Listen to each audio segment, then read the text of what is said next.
everyone, and welcome to Ask Alexa Therapy Facebook Live.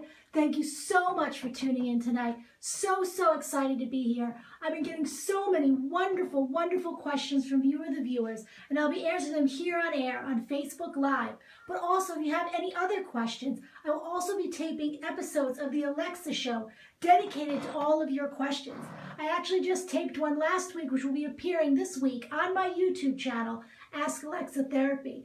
So let's get into our first question. And a lot of these questions I've had have been dealing with mental health and the family. And someone put a question in talking about the impact mental health has on family members who are suffering with a family member who has a mental illness. So many times this is such a hard topic and hard discussion to bring up. And a lot of times families might keep it quiet. They might keep it a secret, which only gives it more power over them, which they feel like they can't express how they're feeling. They can't release their fears or talk about what's bothering them. And for some reason, even in this day and age, there is still a stigma with mental illness. So I really urge family members to reach out to each other, to open up that dialogue about mental health, but also to find a community of support for themselves.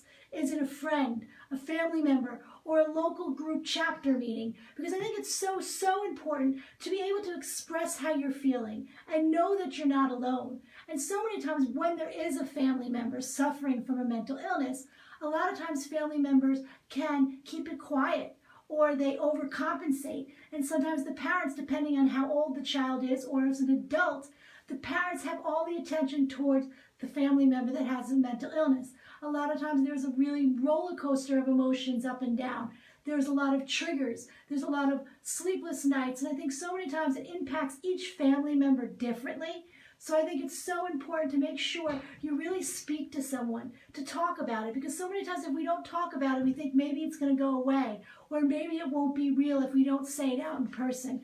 But it is so important to be able to reach out and discuss what's going on with you. And also a lot of times in families, sometimes when one family member is suffering, even if they're not on medication too, the highs and the low can be really low and really high. And it's so important to also become educated on the mental illness that your family member has. Also go to different groups if they have, or local online groups, just to learn more about the mental illness and also tools and educational tips for yourself and your family on how to deal, cope, and process with mental health. And I think when you have that community, you're able to reach out. You're able to show how you're feeling, but also know that there are others there with you who understand what you're going through. And so many times when I've done my book signings, a lot of times people that were there had said to me, it's so nice to be able to go somewhere where everybody in this room has an understanding of what I'm going through on a daily basis, of the sleepless nights, of being up all night with someone who's suffering from depression or mania or suicidal or back and forth to the different hospitals. So I think it is important for each family member to identify how it's impacting them, but also to reach out for support. So again, I wanted to thank all of you for writing in your questions. You can please have any questions here. Hi, Peter. Hi, Bill. So nice to see you. And I think it's so great to be able to answer these questions and have this community so we all know that we're not alone. So again, you can send any questions to AlexaS29@AOL or here on Facebook Live. I'd be happy to answer them. Or also check out my website, AskAlexaTherapy.com, and there's a button there that you can email me your questions, and I'll answer you them during a special episode of the Alexa Show or here on Facebook Live. Hi, Regina. Thanks for tuning in. So a lot of times I want to go back into dealing with a family member with a mental health issue. And I don't know if this person who wrote in, if their mental health, their family member has seek help. Are they in treatment? Are they on medication? Which makes a big difference. But so many times people aren't willing or are frightened or don't have the strength or the motivation to ask for help. And I know so many times as family members, they could become discouraged, they could become exhausted, and they're just so worried and feeling hopeless that their family member won't get help. As I always say, keep planting a seed. Let your family member know you're there to support them.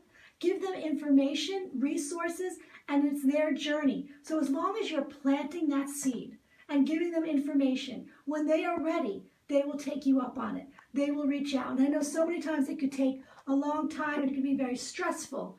but know that you're doing the right thing. And there's only so much that we can do. Each person has to know when it's their time to seek help and to get support. So again, everyone, thank you so much for tuning in. Thank you so much for all your questions, and keep sending them in.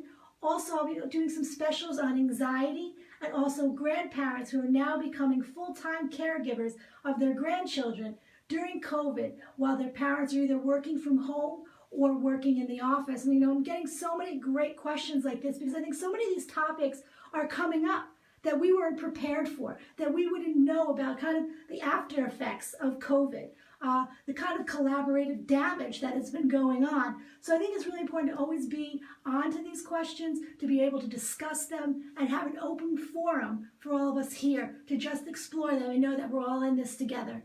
So again, everyone, thank you so much for tuning in. Everyone have a happy Passover, have a happy Palm Sunday, and I'll see you guys all next Sunday at 6 p.m. Everybody have a good night, and God bless.